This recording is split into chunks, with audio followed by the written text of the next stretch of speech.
Good morning student. आज हम लोग स्टार्ट करेंगे इंटीग्रेशन, जिसको हम लोग दूसरे फॉर्म में क्या बोलते हैं, इंटीग्रल्स बोलते हैं। आप लोगों ने 11th स्टैंडर्ड में डिस्कस किया था डेरिवेटिव्स। तो डेरिवेटिव्स का ही दूसरा फॉर्म क्या होता है, इंटीग्रेशन होता है। जो हमारे जो एनसीईआरटी में दिया है उसको हम लोग इंटीग्रल्स बोलते हैं, और उसी को मतलब दूसरा नाम जो है वो इंटीग्रेशन बोलते हैं। तो जो आपने 11th में सीखा था डेरिवेटिव्स, उसी डेरिवेटिव्स को ही हमें क्या करना है, कन्वर्ट करना है इंटीग्रल्स में। तो अभी इसे डेरिवेटिव्स क्या होता है, डेरिवेटिव्स में हम लोग क्या करते हैं, कोई चीज को हम लोग क्या करते हैं, उसको छोटा करते हैं। मतलब अगर कोई फंक्शन दिया है तो उस फंक्शन को अगर हम डेरिवेटिव्स करेंगे तो उस फंक्शन में क्या होगा, डिक्रीज होता है। और उसी तरह अगर इंटीग्रेशन में जब हम लोग कोई चीज करते हैं तो उसमें क्या होता है, इंक्रीज होता है। तो जैसे हमने आपके व्हाइट बोर्ड पे दिख रहा है कि इंटीग्रल का हमने डिफिनेशन में लिखा है कि integration as an inverse process of differentiation, यानी डेरिवेटिव्स को ही हम लोग क्या बोलते हैं, डिफरेंशिएशन। और हमने यहाँ लिखा है integration as an inverse process of differentiation, मतलब हुआ कि डिफरेंशिएशन जो है इंटीग्रेशन का जस्ट उल्टा है। ठीक है, जैसे हमने एक छोटा सा एग्जांपल यहाँ लिखा हुआ है कि साइन एक्स का डेरिवेटिव्स क्या होता है, कॉस एक्स होता है, और कॉस एक्स का एंटी डेरिवेटिव्स क्या होता है, साइन एक्स। तो एंटी डेरिवेटिव्स का मतलब क्या होता है आपका इंटीग्रेशन, और डेरिवेटिव्स का मतलब क्या है, डिफरेंशिएशन। तो हम लोग यहाँ देखते हैं, जैसे हमने बोला आपको कि साइन एक्स का डेरिवेटिव कॉस एक्स, और कॉस एक्स का क्या है, एंटी डेरिवेटिव्स क्या है, साइन एक्स। तो बेटा साइन एक्स का हमने क्या बोला आपको, डेरिवेटिव कॉस एक्स, और कॉस एक्स का एंटी डेरिवेटिव क्या है, साइन एक्स। अब देखो, अभी हमने आगे का कुछ ऐसे पार्ट बनाया हुआ है, जैसे हमने लिखा है यहाँ पर, देखो नंबर 1, नंबर 2 एंड नंबर 3।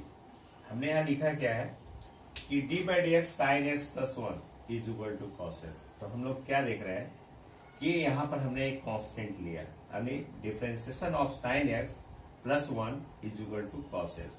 मतलब क्या हो गया, अगर कांस्टेंट हमने बोला था आपको अभी थोड़ा देर पहले कि अगर कोई डेरिवेटिव लेते हैं, डेरिवेटिव के साथ अगर कोई वैल्यू दिया है और ये कांस्टेंट टर्म है, तो इनको अगर डेरिवेटिव करते हैं तो साइन का क्या होगा, कॉस, और 1 का क्या होगा, 0 होगा। तो मतलब साइन एक्स प्लस 1 का डेरिवेटिव क्या हुआ, कॉस एक्स, और कॉस एक्स का एंटी डेरिवेटिव क्या हो गया, साइन एक्स प्लस। अब ये 1 क्या है, एक कांस्टेंट वैल्यू है, जो हमारा इसके जगह हम लोग स्पेशल यूज क्या करते हैं, सी यूज करते हैं। जैसे मान लो फर्स्ट है C1, इसी तरह अगर 1 की जगह हम 2 लेते हैं तो भी इसका डेरिवेटिव क्या आएगा, कॉस एक्स आएगा। फिर कॉस एक्स का अगर एंटी डेरिवेटिव करेंगे तो हम लोग क्या मिलेगा, साइन एक्स प्लस 2, मतलब ये भी क्या है, C2 है, मतलब अनदर कांस्टेंट है। इसी तरह अगला टर्म अगर हम लोग लिखते हैं D by D x sine x plus 3, तो इसका भी डेरिवेटिव क्या आएगा, कॉस एक्स। और जब इसका एंटी डेरिवेटिव करेंगे तो साइन एक्स प्लस C3 लिखेंगे।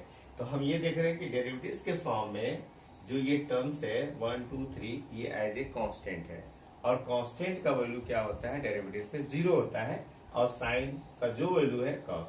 तो हम रिजल्ट ये देख रहे हैं कि डेरिवेटिव करते समय जो हमारा वैल्यू आ रहा है यहाँ पर सभी जगह, ध्यान से देखो, तो सब जगह सेम वैल्यू हमें मिल रहा है। यहाँ पर क्या मिल रहा है, सारा सेम मिल रहा है। सेम क्या मिल रहा है यहाँ पर, कि मैं यहाँ बराबर बोल रहा हूँ आपको कि साइन एक्स का, मैंने बोला आपको कि साइन एक्स प्लस 1 का ये क्या है, इसका है डेरिवेटिव, और कॉस एक्स का एंटी डेरिवेटिव क्या है, साइन एक्स प्लस 1 क्या है, एज ए कांस्टेंट, मतलब सी लिख सकते हैं। इसी तरह अगर हम लोग अगला टर्म लिया हमने D by D x sine x plus 2, इसका भी डेरिवेटिव क्या है, कॉस एक्स है। फिर कॉस एक्स का एंटी डेरिवेटिव क्या होगा, साइन एक्स प्लस 2, मतलब सेकेंड कांस्टेंट। इसी तरह थर्ड, इस तरह ये लास्ट टू लास्ट अगर हम लोग जाते हैं तो डी बाई डी एक्स अगर मान लेते हैं साइन एक्स प्लस एक कांस्टेंट लेते हैं तो भी इसका वैल्यू क्या होगा, कॉस एक्स। अब ये सी जो दिख रहा है आपको, ये कांस्टेंट वैल्यू को हम चेंज कर सकते हैं, मतलब अगला C1, C2, मतलब यहाँ पर क्या लिख सकते हैं, यहाँ पर हम लोग क्या लिख सकते हैं, C1, इधर लिख सकते हैं C2, इधर लिख सकते हैं C3, इस तरह यहाँ लिख सकते हैं। अगला हमने इसे कंटिन्यू किया तो लास्ट टर्म अगर मान लेते हैं कैपिटल C है, तो भी जो भी इसका डेरिवेटिव कांस्टेंट का निकलेगा उसका हमारा क्या होगा, 0 हो जाता है, बाकी वो कन्वर्जेशन होता है। तो रिजल्ट हम देख रहे हैं सबका क्या हो रहा है, सेम आ रहा है, बट एंटी डेरिवेटिव क्या हो रहा है, सबका चेंज हो रहा है। क्योंकि उसमें कांस्टेंट ऐड हो रहा है। तो ये आपका क्या हो गया कि कन्वर्जेशन हुआ। तो हमारा जो डिफिनेशन दिया था ये integration as an inverse process, मतलब उसका उल्टा होता है एनडी। तो इनवर्स प्रोसेस को हम लोग क्या बोलेंगे, उसकी डिफरेंशिएशन का। इसका एक सिंपल सा फार्मूला हमने बनाया यहाँ पर कि D by D x function of x plus C, मतलब जो हमने यहाँ दिखाया आपको है कि sine x plus C one, sine x plus C two, sine x plus C three and dot dot something. अगर यहाँ एक कांस्टेंट ऐसे अनदर लेते हैं तो भी इसका कॉस एक्स होता है। तो देखा जाए यहाँ पर तो d by D x function of x plus c is equal to f x लिया। मतलब ये अगर रिजल्ट देखें तो ये हमारा एक टर्म हुआ, ये टर्म का इसका डेरिवेटिव क्या हो गया, यानी एफ एक्स का डेरिवेटिव एफ एक्स फॉर्म में आ गया, सी क्या हो गया 0, और एक्स एलिमेंट आपका ये क्या इंटरवल है। अब हमने जो है इसको थोड़ा सा आगे हम लोग बढ़ाते हैं। जैसे हमने एक वर्ड यूज किया है यहाँ पर जो हमें डिस्कस करना है, इसके बारे में हमने लिखा है ALITE। ए फॉर होता है हमारा अलजबरा, ठीक है। एल क्या हमारा होगा लॉगरिथम, ठीक है। आई क्या होगा इनवर्स ट्रिगोनोमेट्रिक फॉर्म, ठीक है। और टी क्या है ट्रिगोनोमेट्रिक, ठीक है। और ई क्या होगा इसमें एक्सपोनेंशियल फॉर्म, एक्सपोनेंशियल फॉर्म या एक्सपोनेंट, ठीक है। ये हमें इतने टर्म क्या करना है इंटीग्रेशन में जानना है।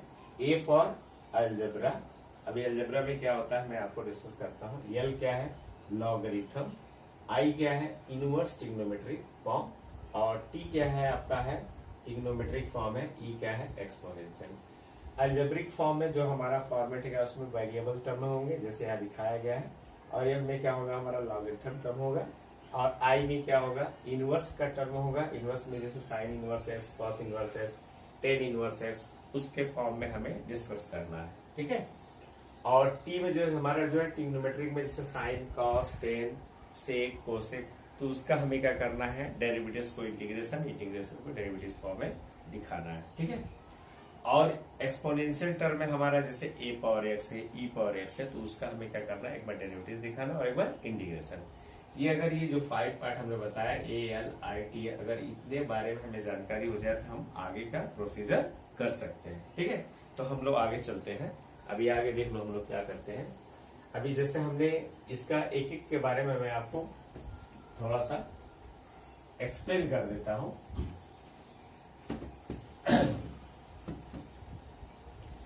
अभी आप मान लो हमने यहां लिखा था जो ये वर्ड यूज किया था, इसमें पहला वर्ड क्या है आपका, यानी देते हैं ALITE, तो पहला हमारा इसमें है अलजेब्रा। अभी देखो फार्मूला हमारा जो पार्ट है उस फार्मूले को पार्ट को ही हमें आगे करना है। जैसे हमारा फर्स्ट इसमें क्या है अलजेब्रा है, पहला है अलजेब्रिक फॉर्म। इसमें अलजेब्रा में क्या है हमारा नंबर 1 है d/dx।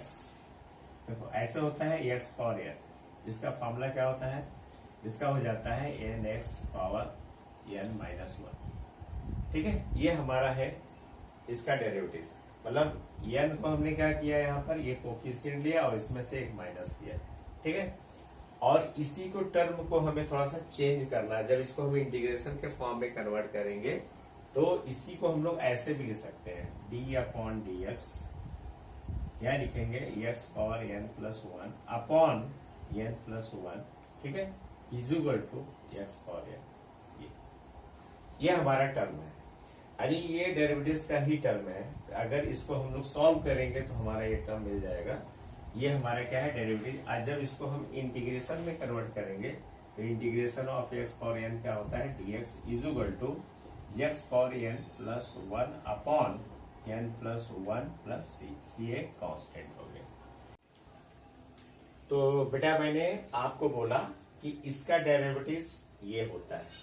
मैंने आपको क्या बोला जो आपने 11th में पढ़ा था, x power n is equal to ये जो पावर n है उसको हम लोग क्या किए हैं कोफिशिएंट में कन्वर्ट किए और उसमें एक माइनस किए, मतलब ये कोफिशिएंट में कन्वर्ट हुआ और पावर में एक माइनस हुआ।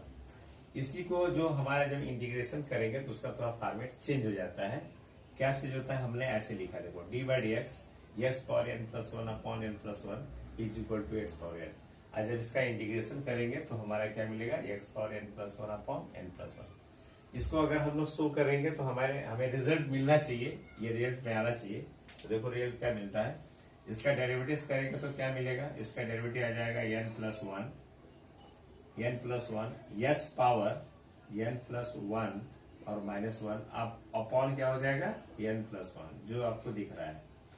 मतलब ये टर्म जो दिख रहा है आपको, ये क्या हो गया, कोफिशिएंट टर्म आ गया। और यहाँ पर हम लोग देखते हैं इस फार्मूला के अकॉर्डिंग माइनस वन होगा तो ये आपका कैंसिल हो जाएगा और ये भी कैंसिल हो जाएगा। तो आपको क्या यहाँ मिलेगा, एक्स पावर एन। तो ये आपका रिजल्ट यहाँ दिख रहा है। तो इस तरह हमें इसको कन्वर्ट कर सकते हैं, मतलब एक्स पावर एन। तो इसका मतलब ये हो गया, इसका हम डेरिवेटिव भी कर रहे हैं तो एक्स पावर वन आ रहा है, और इसका जब इंटीग्रेशन करेंगे तो x power N plus one n plus one. और इसकी कंडीशन क्या होनी चाहिए, n is not equal to one. क्यों, क्योंकि एन का वैल्यू अगर आपका माइनस वन यहाँ है, n is not equal to minus one, क्योंकि अगर एन का वैल्यू माइनस वन होता है तो ये रिजल्ट क्या हो जाएगा, आपका जीरो होगा और ये नॉट डिफाइंड में आ जाएगा। ठीक है, तो ये आपका हो गया एक अलजेब्रिक फॉर्म में, ये एक फार्मूला आपका दिया हुआ है, जिसको हमें आगे की तरफ, अभी नेक्स्ट टर्म जो हम लोग चलते हैं उसके आगे देखते हैं क्या है। तो बेटा फर्स्ट हमारा जो था अलजेब्रा था, तो अलजेब्रा में हमने आपको d upon D x power N plus one upon N plus one is equal to x power n, ये हमारा डेरिवेटिव है। और ये हमारा क्या है, एंटी डेरिवेटिव है। एंटी डेरिवेटिव का मतलब क्या होता है आपका, इंटीग्रल्स। तो d by D x power N plus one upon N plus one is equal to x power n, और इसका हमारा क्या हो जाएगा, इंटीग्रेशन में x power N is equal to x power N plus one upon N plus one plus C. और मैंने बोला आपको N is not equal to one, क्योंकि एन का वैल्यू अगर यहाँ माइनस वन पुट करेंगे तो ये क्या हो जाएगा, जीरो, और डिवाइड करेंगे तो नॉट डिफाइन आएगा। इसी का अलजेब्रा का सेकंड पार्ट हमारा है कि डी बाई डी एक्स अगर एक्स लेते हैं कोई वेरिएबल से तो इसका डेरिवेटिव वन होता है, और इसका हमारा अगर वन का इंटीग्रेशन करते हैं तो इसमें वेरिएबल एक्स के रिस्पेक्ट में जाता है, तो यहाँ हो जाएगा एक्स प्लस सी। सी क्या हो गया, कॉन्स्टेंट है, यहाँ भी सी क्या है, कॉन्स्टेंट है। अगर कोई हम लोग कांस्टेंट लेते हैं, D by D x constant के लेते हैं तो के का वैल्यू क्या होता है, जीरो होता है। और यहाँ इंटीग्रेशन आप अगर कोई के डी एक्स लेते हैं तो के को अगर हम लोग क्या करेंगे, इंटीग्रेशन से बाहर लेंगे, ये होगा integration of one d x is equal to k x plus c. इसमें देखो सब जगह इंटीग्रेशन में क्या आ रहा है, कांस्टेंट आ रहा है, और यहाँ पर क्या हो रहा है, आपका कांस्टेंट नहीं हमने लिया है, क्योंकि इसमें क्या होता है, इंटीग्रेशन में एक टर्म जो है आगे इंक्रीज हो रहा है, बढ़ जा रहा है। अच्छा, तो हमारा जो ये हो गया, ये अलजेब्रा का एक पार्ट हो गया। अब देखो अलजेब्रा में हमारा इतने टर्म्स हो गए, अब इसके बाद हम ले रहे हैं इसमें एक्सपोनेंशियल, लास्ट वाला ले रहा हूं। तो एक्सपोनेंशियल में हमारा कैसा है, फर्स्ट क्या है, ई पावर एक्स है। ई पावर एक्स का जो डेरिवेटिव होता है, ई पावर एक्स का, वो हमारा ई पावर एक्स होता है। और इसका जब हम इंटीग्रेशन करेंगे तो ई पावर एक्स का इंटीग्रेशन क्या होगा, ई पावर एक्स प्लस सी, यानी इसके साथ भी एक कांस्टेंट ऐड हो जाता है। दूसरा टर्म हमारा क्या है, D by D X A power X is equal to, ये होता है A power X is equal to, यहाँ पर हो जाता है लॉग ऑफ ए। ठीक है, ये लॉग ऑफ ए हो जाएगा, A power X into log of A. देखो इसको हम लोग जब इंटीग्रेशन फॉर्म में जाएंगे, ए पावर एक्स डीएक्स का जो वैल्यू होगा, ए पावर एक्स डीएक्स का जो वैल्यू होगा वो क्या होगा, A power X into log of A plus C. और इसका अगर हम लोग डेरिवेटिव करते हैं इसका, तो हमें वापस यही मिल जाएगा। देखो मैंने यहाँ लिखा है D upon D X A power X log of A, मतलब इसी टर्म को हमने यहाँ लिया है, इसका आपको वैल्यू क्या मिलेगा, ए पावर एक्स। और ए पावर एक्स को अगर वापस हम लोग अगर इंटीग्रेट करेंगे तो A power X log of A plus C मिल जाता है। ये हमारे क्या हो गया, एक्सपोनेंशियल टर्म हो गया। तो आपका इतने टर्म्स इसमें थे, मतलब आपका हमने दो इसमें डिफाइन किया कि अलजेब्रा, और दूसरा हमने लिया एक्सपोनेंशियल। अब आपको हम लोग लॉगरिथम के बारे में डिस्कस करते हैं। तो हमने दो पार्ट आपको बताया, पहला पार्ट आपको बताया अलजेब्रा और सेकेंड पार्ट एक्सपोनेंशियल। उसके बाद हमारा आता है लॉगरिथम। लॉगरिथम में आपका क्या है, D by D x log of mod x. Mod x का यानी लॉग एक्स का क्या होता है, 1/x। हमने मॉड क्यों लिया है, क्योंकि मॉड में कोई भी वैल्यू अगर लेते हैं तो क्या होता है, उसका जो रिजल्ट आता है या तो प्लस या तो माइनस। तो मॉड में उस वैल्यू को अगर इन्वॉल्व करते हैं तो दोनों पॉसिबिलिटी आने का है, इसलिए हमने इसको मॉड में यूज किया। तो d by D x log of mod x क्या होगा, 1/x। और इसका हमारा एंटी का जो डेरिवेटिव होगा, एंटी डेरिवेटिव होगा 1/x is equal to log of mod X plus C, हमें एक कांस्टेंट बढ़ गया। तो लॉगरिथम में आपका सिर्फ एक ही है, हमारा क्या है, D by D x log of mod of x is equal to 1/x। ये इसका रिजल्ट है। और इसका एंटी डेरिवेटिव क्या होगा, मीन्स इंटीग्रल क्या होगा, 1/x। मतलब इसका अगर 1/x का अगर आप इंटीग्रेशन करते हैं तो log of mod X plus C, मतलब आप देखो ध्यान से, तो यही इसका क्या है, उल्टा ही है। मतलब ये आपका क्या होगा, डेरिवेटिव होगा, तो ये क्या होगा, एंटी डेरिवेटिव। अब हमारा आता है ट्रिग्नोमेट्रिक फॉर्म में, देख लो। अभी हमारा क्या हो गया, अलजेब्रिक हो गया, लॉगरिथम हो गया, एक्सपोनेंशियल हो गया। अब आता है हमारा ट्रिग्नोमेट्री में। ट्रिग्नोमेट्री में क्या है, D by D x sine x. Sine x का क्या होता है, कॉस एक्स होता है। जो आप लोगों ने सारा कहाँ पढ़ा है, 11th में पढ़ा है, ठीक है, जो भी था। और कुछ पार्ट 12th में भी दिया है डिफरेंशिएशन का, तो वहां पर हमने पढ़ा है, क्या पढ़ा है, D by D x sine x का क्या होता है, कॉस एक्स होता है। और कॉस एक्स का आपका एंटी डेरिवेटिव मतलब इंटीग्रल्स क्या होगा, कॉस एक्स डीएक्स का आपका हो जाएगा साइन एक्स प्लस सी, यानी ये कांस्टेंट इसमें भी क्या होता है, ऐड हो जाता है। D by D x sine x का क्या होगा, कॉस एक्स, ये क्या आपका है, डेरिवेटिव है। और कॉस एक्स का इंटीग्रेशन क्या होगा, साइन एक्स प्लस सी।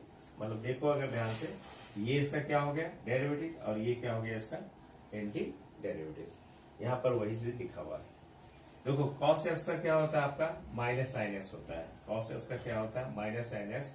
और हमने यहाँ लिख दिया है, सिर्फ साइन एक्स लिया है, तो साइन एक्स बेस का क्या होगा, माइनस कॉस एक्स। यानी आप चाहो अगर ये चीज को, तो आप यहाँ ऐसे भी लिख सकते हो। अगर यहाँ माइनस साइन एक्स लोगे तो ये प्लस हो जाएगा, बट हमें क्या करना है, यहाँ माइनस टर्म दिखाना है। तो अगर हमें डेरिवेटिव्स को उल्टा करना है, तो उल्टा करने के लिए माइनस लगाते हैं, लेकिन उसकी जरूरत नहीं है। आप यहाँ क्या करोगे, D by D x cos x क्या है, माइनस साइन एक्स होगा, और साइन एक्स का डी एक्स क्या होगा, माइनस कॉस एक्स होगा। मतलब ये वैल्यू माइनस क्या हम पहले ले लेंगे, तो ये आपका टर्म क्या होगा, कॉस एक्स से पहले आ जाएगा माइनस, और प्लस सी हो जाएगा यहाँ पर। तो आपका कॉस एक्स का क्या होगा, आपका कॉस एक्स का क्या होगा डेरिवेटिव, माइनस साइन एक्स, और साइन एक्स का क्या हो जाएगा, minus cos x plus c. अच्छा, d by D x tan x का क्या होता है आपका, sec square x. D by D x tan x का क्या होगा, डेरिवेटिव सेक स्क्वायर एक्स, और सेक स्क्वायर का इंटीग्रेशन क्या होगा आपका, टेन एक्स प्लस सी। देखो जस्ट अगर आपने डेरिवेटिव याद किया है तो इंटीग्रेशन इजी है, क्योंकि जस्ट डेरिवेटिव्स का ही दूसरा फॉर्म इंटीग्रेशन है। जो हम लोग डेरिवेटिव्स में रिजल्ट दे रहे हैं वही हमारा उल्टा हो जा रहा है। तो देखो हमने लिखा है D by D x tan x का क्या है, सेक स्क्वायर एक्स, और सेक स्क्वायर एक्स का डेरिवेटिव का होगा टेन एक्स प्लस सी हो जाएगा, ठीक है। अब देखो डी बाई डी एक्स यहाँ पर कॉट एक्स दिया है, कॉट एक्स का क्या होगा, माइनस कोसेक स्क्वायर एक्स है, और यहाँ पर हमने कोसेक स्क्वायर एक्स लिया है डीएक्स, तो कोसेक स्क्वायर एक्स का डीएक्स का क्या होगा, कॉट एक्स होगा। और ये जो साइन दिख रहा है आपको माइनस, हमने यहाँ माइनस ले लिया है, ठीक है। इसी तरह डी बाई डी एक्स अगर सेक एक्स है तो सेक एक्स का क्या होगा, tan X into sec X, या sec x into tan X लिखो, कोई फर्क नहीं है। तो इसकी जो हमारा इंटीग्रेशन होगा sec x into tan x का क्या होगा, टेन एक्स प्लस सी। यानी हमारा जो यहाँ दिख रहा है वही पार्ट को हमें आगे बना देना है, और इसमें कुछ अलग नहीं करना है, ठीक है। समझ में आ नहीं आया, सॉरी यहाँ एक मिस्टेक हुआ है, सॉरी यहाँ हो जाएगा सेक एक्स हो जाएगा, सेक एक्स प्लस सी हो जाएगा, ठीक है।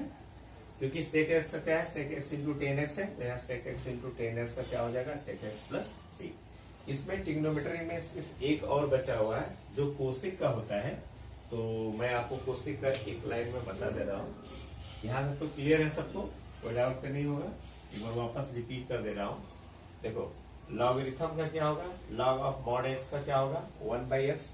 जब इसका हम इंटीग्रेशन करेंगे 1/x dx is equal to क्या होगा, log of mod of x plus सी।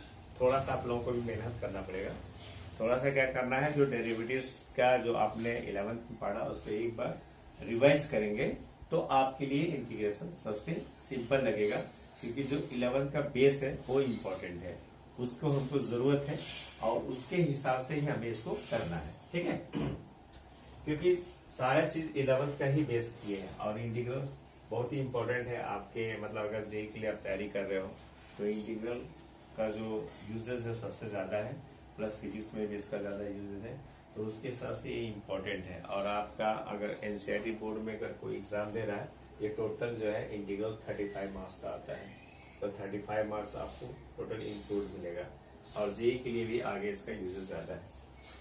तो हम लोग का जो हमने बताया आपको कि लॉगरिथम का अगर पार्ट लेते हैं तो हमने कहा बोला आपको कि log ऑफ मॉड एक्स तो 1/s लिखेंगे और इसका एंटी डेरिवेटिव क्या होगा 1/s का log ऑफ मॉड एक्स तो सी हो जाएगा। ट्रिग्नोमेट्रिक फॉर्म में हमने बोला आपको कि d/dx अगर साइन एक्स है तो हम क्या लिखेंगे cos x लिखेंगे, और इंटीग्रेशन cos x का क्या होगा जस्ट वही हमारा आएगा sin x प्लस सी। मैं आपको बोल रहा हूँ बार बार कि हमारा जो जब भी इंटीग्रेशन करेंगे तो उसमें हमारा एक कांस्टेंट इंक्रीज हो रहा है, बढ़ जा रहा है, क्योंकि जब इसका अगर आप इसका जैसे ही आप इसको जो है आप क्या करेंगे, इसको जैसे इसको आपने डेरिवेटिव किया, अगर इसको आपने डेरिवेटिव किया तो वापस यही चीज मिलने वाला है, क्योंकि साइन एक्स का कॉस्ट होगा और कांस्टेंट का क्या हो जाता है 0 हो जाता है। यहाँ पर भी अगर ध्यान दोगे तो वही चीज मिलता है।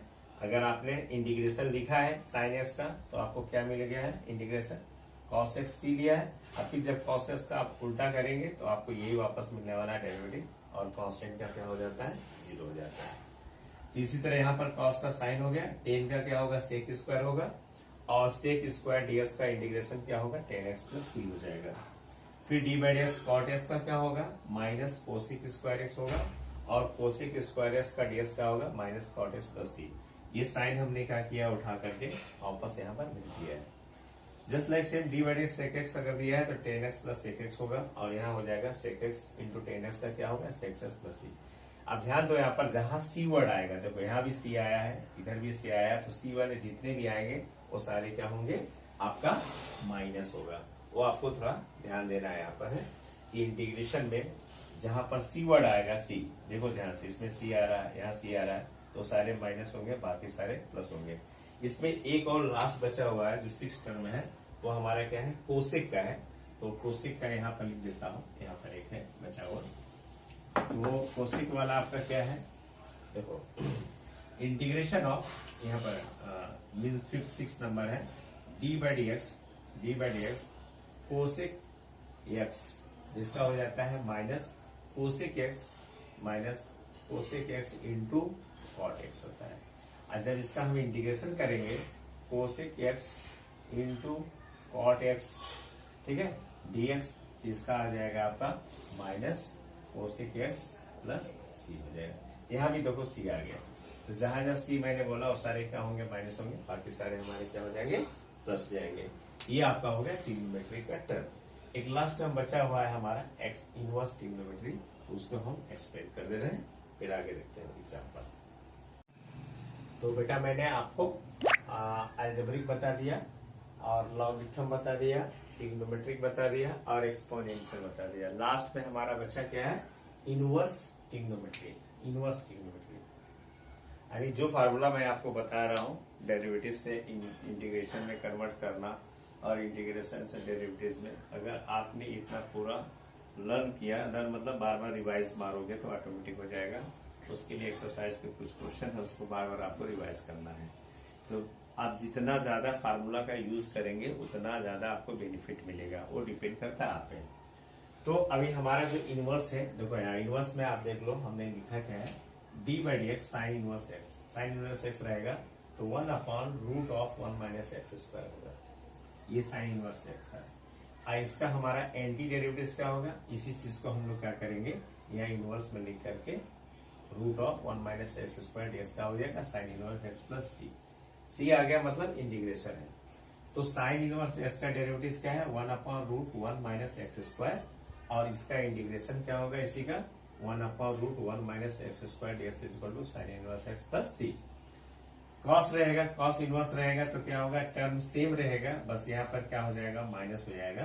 देखो cos inverse x same term दिख रहा है बट यहाँ -1/√1 माइनस एक्स स्क्वायर, और फिर यहाँ पर दोनों देखो सेम टर्म मैंने लिया है, तो यहाँ पर भी वही चीज सेम लिया है, बट डिफरेंट क्या है, ये साइन को हमने उठा करके यहाँ डाल दिया है। तो integration of 1/√1 minus x square DX का क्या होगा, minus cos inverse X plus C हो जाएगा। तो ध्यान से देखो, अगर ये दोनों में कुछ खास फर्क नहीं है, जो साइन का है वही कॉस का है, बट डिफरेंट क्या है, दोनों में सिर्फ साइन का फर्क है। तो साइन इनवर्स का अगर आपको लर्न हो गया तो कॉस इनवर्स का भी सेम होगा, बस साइन लगा दो तो सेम आ जाएगा। और इसी चीज का जो रिजल्ट आ रहा है उसका इंटीग्रेशन करेंगे तो भी आपका क्या हो जाएगा, उसका रिजल्ट आपका माइनस का फर्क है, बाकी सेम है। देखो टेन इनवर्स एक्स का अगर आप डेरिवेटिव करते हो तो क्या होगा, 1/1 प्लस एक्स स्क्वायर, और इसका एंटी डेरिवेटिव क्या होगा बेटा, 1/1 प्लस एक्स स्क्वायर डीएक्स का होगा tan inverse X plus C. यहाँ पर जो हम यहाँ पर जो काम कर रहे हैं, जो चीज वही काम यहाँ हो रहा है, बस क्या हो रहा है, जो डेरिवेटिव में जो रिजल्ट आ रहा है वही हमारा इंटीग्रेशन में आ जा रहा है। देखो कॉट इनवर्स में क्या होगा, सेम दिया हुआ, बस साइन का यहाँ माइनस आ गया है। यहाँ पर भी क्या होगा, कॉट इनवर्स एक्स का क्या होगा, -1/1 प्लस एक्स स्क्वायर। हमने यहाँ दोनों में देखो साइन में कोई भी चेंजिंग नहीं किया, यहाँ पर लिखा है integration of 1 + 1 x square is equal to minus cot inverse x. Just यहाँ पर भी ये दोनों सेम है, टेन और कॉट सेम है, बट डिफरेंट क्या है, दोनों का साइन का है, बाकी कुछ फर्क इसमें नहीं है। सेक इनवर्स एक्स का क्या होता है, 1/x root of x square -1, और इसका जब एंटी डेरिवेटिव करेंगे हम लोग तो 1/x एक्स स्क्वायर -1 डीएक्स का होगा sec inverse X plus C हो जाएगा। इसी तरह अगर कोसेक इनवर्स ले रहे हैं तो देखो दोनों सेक और कोसेक का भी सेम है, सिर्फ साइन का चेंजिंग है, यहाँ माइनस हो जाएगा और सेम आ जाएगा एक्स और ब्रैकेट ऑफ एक्स स्क्वायर -1। और जब इसका हम लोग क्या करेंगे, एंटी डेरिवेटिव करेंगे, integration of 1/x X square minus DX का हो जाएगा minus cosec inverse X plus C. यहाँ पर भी देख लो, ये दोनों में से अगर एक भी लर्न हो गया, एक लर्न करोगे, दूसरे में साइन का ही चेंजिंग है, बाकी कुछ चेंजिंग नहीं है। यहाँ पर भी सेम जो रेट मैंने बोला था, इसमें जहां जहां सी दिख रहा है वो सारे क्या माइनस है, देखो ध्यान से। तो ये वाला आपका क्या है, माइनस है, फिर यहाँ कॉट वाला माइनस है, फिर यहाँ आपका कोसेक वाला माइनस है। तो जहां जहां सी आएगा वो सारे क्या होंगे, माइनस होंगे, बाकी सारे क्या हो जाएंगे, प्लस जाएंगे। तो इतनी चीजें आपके दिमाग में आनी चाहिए। क्या हो जाएगा, अलजेब्रिक फॉर्म बता दिया आपको, लॉगरिथम बता दिया, इनवर्स ट्रिग्नोमेट्री बता दिया, ट्रिग्नोमेट्री और एक्सपोनेंशियल। इतना चीजें अगर आपने दिमाग में रख लिया, इसको आप किसी तरह थोड़ा सा रिवाइज करते जाओगे तो इंटीग्रल सबसे इजी है। आगे का थोड़ा सा और पार्ट है जिसको हमें क्या करना है, एग्जाम्पल देकर आपको क्लियर करूंगा तो समझ में अच्छे से आपको आ जाएगा। ठीक है, तो मैं आपको कुछ एग्जाम्पल बता देता हूँ, देख लो आप, उसके हिसाब से कर लेंगे। तो बेटा हम लोग ने पूरा फार्मूला हमने आपको डिफरेंशिएशन से इंटीग्रेशन में कैसे कन्वर्ट करेंगे, इंटीग्रेशन को जो रिजल्ट आएगा वो कैसे बनाना, वो मैंने आपको एक्सप्लेन कर दिया। अब उसमें कुछ और प्रॉपर्टीज बचे हुए हैं, जैसे some properties of indefinite integral. एक चीज मैंने आप लोगों को नहीं बताया था, डिफिनिट और इनडिफिनिट में क्या फर्क है।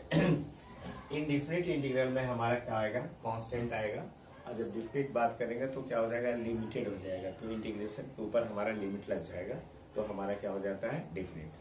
जो हम लोग पढ़ रहे हैं सारे क्या है, इनडिफिनिट है। तो इसमें हमारा जैसा हमारा एक फार्मूला है कि अगर integration of F dash x, मतलब अगर डेरिवेटिव लेते हैं तो उसका जो वैल्यू मिलेगा वो हमारा क्या होगा, एफ एक्स प्लस सी आ जाएगा। ये हमारा क्या है, ये हमारा डेरिवेटिव है, यानी अगला जो भी डेरिवेटिव इसका इंटीग्रेशन करेंगे तो एफ एक्स प्लस सी आ जाएगा। अब ध्यान से देखो, अगर इसका हमें डेरिवेटिव करेंगे तो क्या होगा, एफ एक्स का ये आ जाएगा और सी का 0 हो जाएगा। ठीक है, अगर इसी में सेकेंड टर्म में अगर हम लोग मान लेते हैं कि दो फंक्शन दिए हैं, एक एफ एक्स दिया, एक जी एक्स दिया है, अगर इनको हम प्लस माइनस करते हैं और इंटीग्रेशन लगा हुआ है तो इसको हम सेपरेट करना रहेगा, तो हम क्या करेंगे, दोनों को अलग अलग कर देंगे। तो क्या करेंगे, एफ एक्स यानी एक टर्म लेंगे, पहला वाला term integration of F x D x plus minus, ये सेकेंड टर्म लेंगे जी एक्स प्लस डी एक्स। अगर इसके साथ कोई कांस्टेंट अगर वैल्यू लेते हैं, सपोज कर लो अगर हमने यहाँ पर लिख दिया K1 लिख दिया, यहाँ हमने लिख दिया ऐसे, यहाँ लिख दिया K2 लिख दिया, तो K1 क्या होगा, बाहर आ जाएगा, यहाँ पर क्या हो जाएगा, K2 भी क्या होगा, बाहर आ जाएगा, क्योंकि K1 K2 क्या है, एक कांस्टेंट वैल्यू है। जैसे हमने थर्ड में देखो लिखा है, यहाँ पर क्या लिखा है, K एफ एक्स जैसे लिखा है, तो K क्या है, एक कांस्टेंट है जिसको हमने बाहर निकाला है, तो एफ एक्स का हमारा क्या हो जाएगा, इंटीग्रेशन निकाल लेंगे। ये कुछ प्रॉपर्टीज था जो आपके दिमाग में रन होना चाहिए।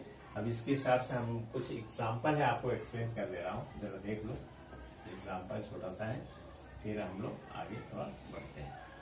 अभी जैसे एग्जाम्पल हमारा दिया हुआ है एक छोटा सा, ये अगर हमने एक एग्जाम्पल लिया कि इंटीग्रेशन ऑफ, हमने लिखा है x cube minus 1 upon x square dx, ये इंटीग्रेशन इसका करना है। तो इसको अगर आप ध्यान से देखोगे तो बहुत बच्चे लोग क्या करेंगे, यहाँ क्यूब लगा देंगे, तो बोलेंगे भाई इसको एक्सप्लेन कर देते हैं, यहाँ पर a minus b, a cube minus b cube का फॉर्मूला करेंगे तो हो जाएगा। बट ऐसा नहीं होगा, क्योंकि इस ऐसे क्वेश्चन अगर देता है तो आप दिमाग में ऐसा रख लो, अगर a minus b upon b दिया तो इसको हमेशा सेपरेट करने की कोशिश करो। अगर कैंसिल हो जाता है तो कैंसिल करो ऐसे आप, फिर इसको इंटीग्रेशन करना। हाँ, अगर कुछ वैल्यू ऐसा है न्यूमेटर डिनोमिनेटर में दोनों दिख रहा है और उसको कैंसिल होने का चांस है, तो ही इसको एक्सपांड करना है। तो ऐसे कंडीशन में हम लोग क्या करेंगे, पहले इसको हम सेपरेट कर देंगे। क्या करेंगे, इसको सेपरेट कैसे करेंगे, x cube upon x square, इसको हम लोग अलग अलग किए, यहाँ क्या हो जाएगा dx, और माइनस 1 अपॉन एक्स स्क्वायर क्या हो गया dx। हमने क्या किया, एक्स क्यूब अपॉन ये करिए और 1 अपॉन ये किया। इसका देखो, यहाँ पर देखो जो कैंसिल होता है कैंसिल कर दो, एक्स स्क्वायर से ये कैंसिल होगा, यहाँ कुछ भी नहीं कैंसिल होगा, यहाँ क्या मिल जाएगा एक्स dx हो जाएगा, यहाँ क्या हो जाएगा एक्स पावर माइनस 2 dx हो जाएगा। ठीक है, अब ध्यान से देखो, यहाँ तो यहाँ क्या होगा 1। हमारे पास जो फार्मूला हमने पहला फार्मूला आपको अलजेब्रा का बताया था, वही फार्मूला हमें अप्लाई करना है। फार्मूला क्या था, integration of x power n dx। ये फार्मूला क्या था, x power N plus 1 upon N plus 1, यही हमारा फार्मूला था प्लस ही। तो यहाँ क्या है, कुछ भी नहीं है, क्या 1, तो क्या हो जाएगा। अब देखो यहाँ एन था, इसमें एन क्या हुआ, बड़ा इंक्रीज किया, तो यहाँ पे बढ़ा दो तो क्या होगा, x power 1 plus 1 upon 1 plus 1 हो जाएगा। और यहाँ क्या हो जाएगा, एक्स पावर सॉरी क्या हो जाएगा, एक्स पावर कितना हो जाएगा minus 2 plus 1 upon minus 2 plus 1 plus 3। ठीक है, अकॉर्डिंग टू दिस फार्मूला यहाँ क्या मिल जाएगा बेटा, ये हो जाएगा एक्स पावर 2 अपॉन 2। और यहाँ क्या हो जाएगा, देखो 2 में से 1 गया, क्या आएगा, यहाँ से देख लो ध्यान से, अगर तो माइनस 2 प्लस 1 है तो क्या मिलेगा माइनस 1, और ये माइनस रेट कहाँ आएगा, यहाँ आएगा तो क्या होगा प्लस हो जाएगा, और नीचे क्या आएगा 1 आएगा। इसको सॉल्व करोगे तो 2 में से 1 गया, क्या आएगा, फिर माइनस 1 आएगा, ये क्या हो जाएगा एक्स माइनस 1, और अपॉन क्या आएगा 1 प्लस 3। इसको थोड़ा सा और अच्छा करना तो कर लो, तो क्या हो जाएगा एक्स स्क्वायर बाई 2, और यहाँ हो जाएगा 1 अपॉन एक्स प्लस 3। ये आपका क्या हो गया, रिजल्ट हो गया। समझ में आया, इसको वापस एक बार देख लो। पहले हम क्या करेंगे, एक्स क्यूब माइनस 1 है और अपॉन एक्स स्क्वायर है, इसको सेपरेट करेंगे। तो सेपरेट कैसे करेंगे, x cube upon x square dx minus 1 upon x square, जो कैंसिल होता है कैंसिल करो, जो बचता है वो मिलता है। फिर यहाँ 1 upon x square, 1 x square यहाँ लॉग नहीं लगा सकते, क्योंकि बच्चों को दिमाग में आता है कि 1 अपॉन एक्स स्क्वायर टर्म है तो इसको लॉग में कन्वर्ट करें। लॉग में तभी कन्वर्ट होगा जब यहाँ पर एक्स रहेगा, स्क्वायर नहीं रहना चाहिए। इसको हम डिनोमिनेटर को क्या करेंगे, न्यूमिनेटर में लेके जाएंगे, तो ये हमारा क्या होगा, एक्स स्क्वायर है तो एक्स पावर माइनस 2 dx हो जाएगा। यहाँ हमने क्या किया, ये फार्मूला को अप्लाई किया, यहाँ पर 1 टर्म दिया है तो 1 प्लस 1 अपॉन दिस 1, यहाँ पर क्या होगा माइनस 2 अपॉन, और यहाँ पे माइनस 2 1 प्लस 1 हो जाएगा। इन दोनों को ऐड करोगे एक्स स्क्वायर बाई 2, इसको सॉल्व करोगे माइनस 1, इसको सॉल्व करोगे तो यहाँ माइनस 1 आएगा, और यहाँ माइनस जो आता है इससे मिलकर ये प्लस हो जाता है। इसको हम लिख सकते हैं एक्स पावर माइनस 1 को क्या लिख सकते हैं 1 अपॉन एक्स, इसको क्या लिख सकते हैं एक्स स्क्वायर प्लस 2 प्लस 3। ये हमारा हो गया क्वेश्चन। ठीक है, किसी को डाउट कुछ भी नहीं है ना। अब इसके बाद देखो एक और एग्जांपल है, उसको भी मैं बता दे रहा हूँ, इसको कैसे करेंगे देख लो। अभी जैसे एक एग्जांपल और है आपका, उसको भी थोड़ा सा दिमाग में रख लो। फार्मूला आपके दिमाग में अगर है तो क्वेश्चन इजी है, फार्मूला अगर नहीं क्लियर है तो थोड़ा प्रॉब्लम है। अब जिससे हमारा सेकंड क्वेश्चन देखो, वो हमारा ट्रिग्नोमेट्रिक कर दिया है, इंटीग्रेशन ऑफ लिखा है कोसेक एक्स, और फिर हमने लिखा वहां पर कोसेक एक्स प्लस यह लिखा हमारा कॉट एक्स एंड dx। देखो क्वेश्चन देखने के बाद थोड़ा सोचो कि क्या करना। हमारे पास ट्रिग्नोमेट्री के फार्मूले कौन कौन से टर्म है, अगर दिमाग में थोड़ा सा सोचो, यहाँ तुम्हें क्या दिखेगा कि इन दोनों को अगर हम मल्टीप्लाई करते हैं यहाँ पर इन दोनों को, तो क्या मिल जाता है यहाँ पर कोसेक स्क्वायर एक्स मिलेगा, और इन दोस्तों में मल्टीप्लाई होगा तो क्या आ जाएगा आपका यहाँ पर हो जाएगा आपका cosec x into cot x. अब ये सोचो कि इसका इंटीग्रेशन है क्या, हमने फार्मूले में दिया है क्या, तो इन दोनों का हमने आपको फार्मूले में इंटीग्रेशन दिया हुआ है। तो इसका मतलब ये हुआ कि इसको अगर हम अंदर लेके जाते हैं तो क्या मिल जाएगा, कोसेक स्क्वायर एक्स डीएक्स, और यहाँ पर डीएक्स लगा दिया, फिर प्लस, और फिर इसका इसमें मल्टीप्लाई करोगे तो क्या मिल जाएगा, cosec x into cot x d x. ठीक है, अब इसका इंटीग्रेशन आप देख लो, हमने आपको ट्रिग्नोमेट्रिक टर्म में लिखा है इसका कोसेक स्क्वायर एक्स का क्या होता है।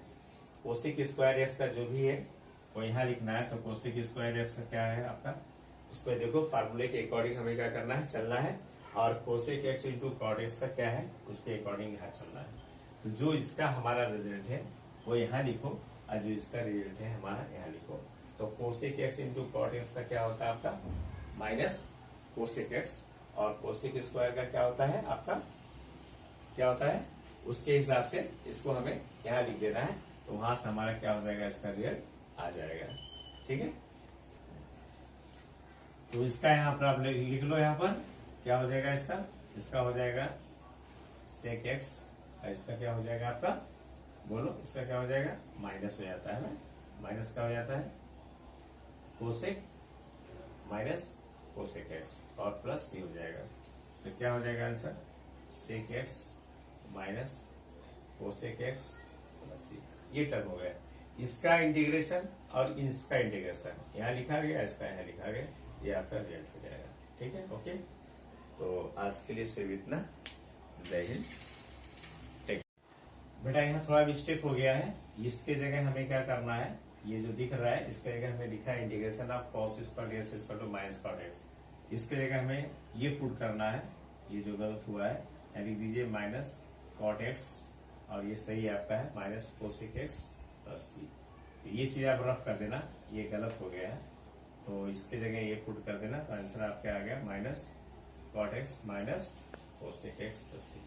ठीक है, यहाँ मिस्टेक हुआ तो उसको सही कर लेना। ओके, और इसको हम रफ कर देते हैं, कंफ्यूजन नहीं होना चाहिए आपको कि ये आपका ये आंसर। ओके।